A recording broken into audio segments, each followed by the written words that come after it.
बिस्मिल्लाहिर्रहमानिर्रहीम। पाकिस्तान तहरीक इंसाफ के जो बाकी रहनुमा जो कि पार्लियामेंट के अंदर मौजूद थे उनको भी गिरफ़्तार कर लिया गया है। गो कि ये बहुत ही गैर कानूनी अमल है कि उनको पार्लियामेंट के अंदर से गिरफ़्तार किया गया।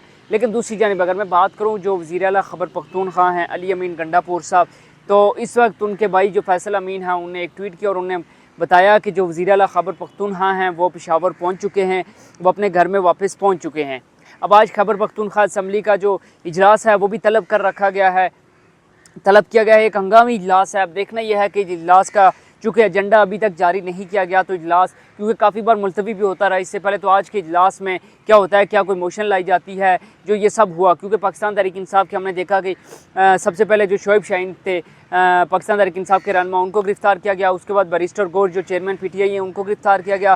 फिर जो शेर अफजल मरवत साहब हैं उनको गिरफ़्तार किया गया। उसके बाद जो बाकी रहनुमा थे वो चूँकि पार्लियामेंट के अंदर मौजूद थे और पार्लियामेंट के अंदर से किसी भी शख्स को गिरफ़्तार करना इतना आसान नहीं होता, पुलिस को अलाउ नहीं होता, लेकिन फिर भी जो पार्लियामेंट के अंदर मौजूद थे रहनुमा पाकिस्तान तहरीक इंसाफ के, उनको गिरफ़्तार किया गया। उनमें ज़ैन कुरैशी साहब भी शामिल हैं। अब हालात काफ़ी ज़्यादा संगीन होते जा रहे हैं। ऑलरेडी हमारे मुल्क की सूरत हाल जो है वो कोई इतनी ज़्यादा अच्छी नहीं है। मईशत की बात कर लें या और बात करें, कोई भी हमने जो हमारी सिक्योरिटी की सूरत हाल है वो भी कोई इतनी खातिर खा अच्छी नहीं है। अगर हम बात कर लें तो इस सारी सूरत हाल में अगर हम बात करें तो इस तरह की सिचुएशन और पॉलिटिकल अनस्टेबिलिटी जो है इस मुल्क में वो काफ़ी ज़्यादा ख़तरनाक साबित हो रही है। हमारी IMF से डील नहीं हो पा रही, IMF हमारे साथ डील करने को तैयार नहीं है। इस सारी सिचुएशन में इस तरह का सिनेरियो क्रिएट करना मेरे ख्याल में काफ़ी ज़्यादा मुश्किलात हो रही हैं, पाकिस्तान के लिए काफ़ी ज़्यादा नुकसानदेह है। और जो इमेज है इंटरनेशनली पाकिस्तान के में बहुत ही ज़्यादा ख़राब हो रहा है। खैर अब देखना यह है क्योंकि जो पाकिस्तान तहरीक इंसाफ के गिरफ़्तार रहनुमा हैं उनको सेशन कोर्ट में पेश किया जाएगा और उसके बाद उनका रिमांड लिया जाएगा।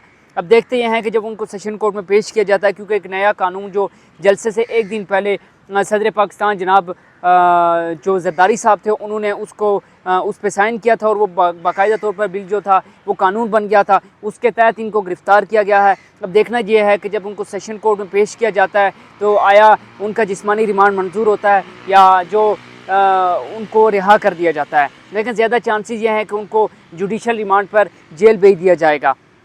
अब इस वक्त काफ़ी ज़्यादा मुश्किलात में घिरी हुई जो पाकिस्तान तहरीक इंसाफ थी उसके लिए मज़ीद मुश्किलात हो गई हैं। काजी फ़ाइज़ ईसा साहब जिनके बारे में बहुत ज़्यादा कहा जा रहा था कि काजी फ़ाइज़ ईसा साहब की एक्सटेंशन होगी, चीफ जस्टिस साहब को एक्सटेंशन मिलेगी, एक्सटेंशन देंगे हुकूमत भी। लेकिन कल चूँकि अदालती नया साल था तो उसमें फुल बेंच एक वो हुआ रेफरेंस हुआ, उसमें काजी फ़ाइज़ ईसा साहब ने कहा कि नहीं, मुझे अगर ये एक्सटेंशन दे भी तब भी मैं एक्सटेंशन नहीं लूँगा।